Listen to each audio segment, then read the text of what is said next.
রুই মাছ বানাবো, তার জন্য আমি রুই মাছগুলোকে ধুয়ে হলুদ আর নুন মেখে রেখেছি। কড়াইতে সর্ষের তেল দিয়ে দিয়েছি। এবার আমি রুই মাছগুলোকে ভাজতে বসাবো।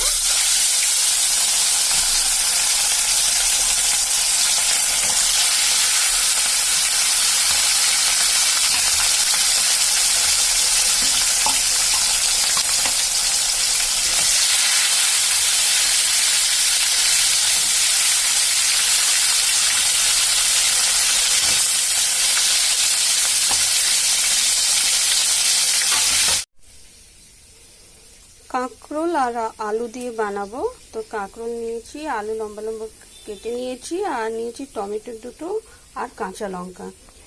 এই দিয়ে আমি রুই মাছের ঝোলটা বানাবো। তো আরো কি কি উপকরণ দেবো, সাথে থাকুন, দেখতে থাকুন।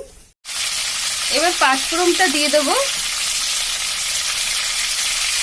একটা তেজপাতা দিলাম,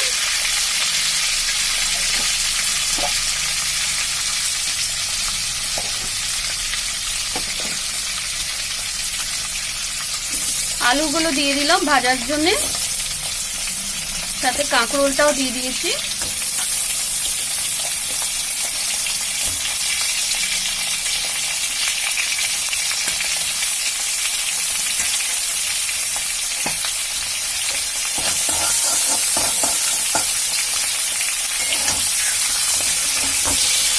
ভালো করে নাড়াচাড়া করে নেবো এটা।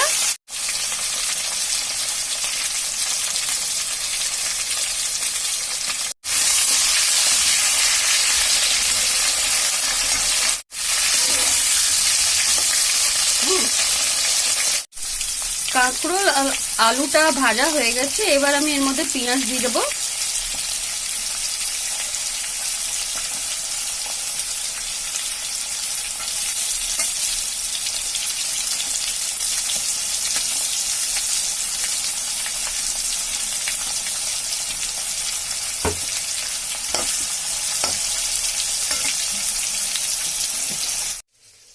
এই মশলাটা আমি রুই মাছের মধ্যে দেব, তার জন্য আমি এটাকে পেস্ট করেছি। এর মধ্যে আছে ধনে, জিরে, আদা, রসুন, কাঁচা লঙ্কা, আর দিয়েছি শুকনো লঙ্কা, পেঁয়াজ, আর দিয়েছি এর মধ্যে একটু গরম মশলা দিয়েছি, দিয়ে এটা পেস্ট করেছি আমি।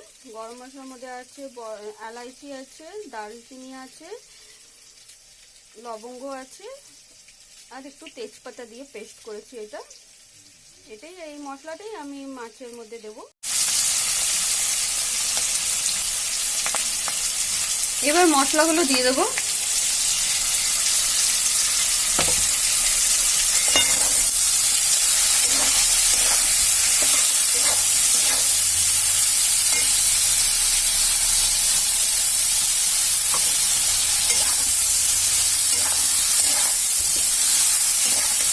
মশলাগুলো ভালো করে কষা হয়ে গেলে তারপরে এর মধ্যে জলটা দেব।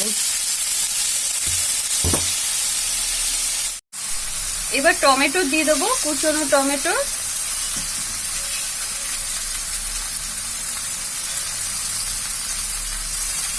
দুটো টমেটো দিয়েছি এর মধ্যে।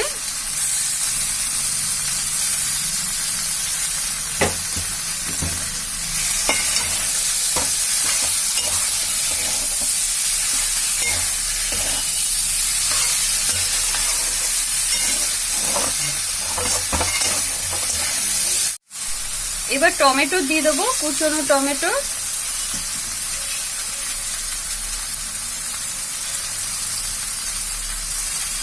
দুটো টমেটো দিয়েছি এর মধ্যে।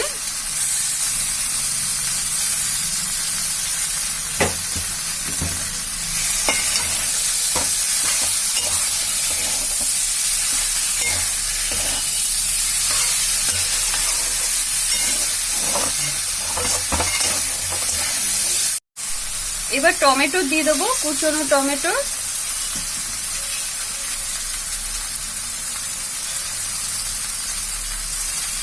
দুটো টমেটো দিয়েছি এর মধ্যে।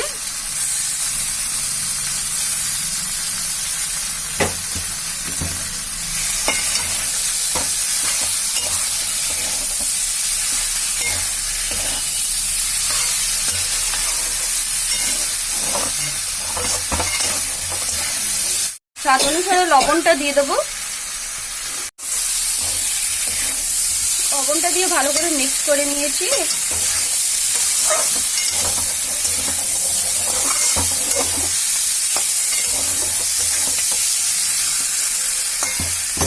করে কষে গেছে, এবার জল দিয়ে দিলাম।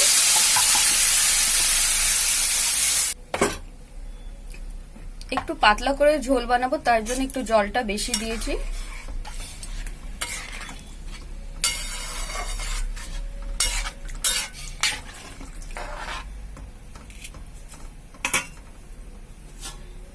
এবার ঢাকনা দিয়ে রেখে দেব। ঝোলটা ফুটে উঠেছে, এবার আমি মাছগুলো দিয়ে দেবো।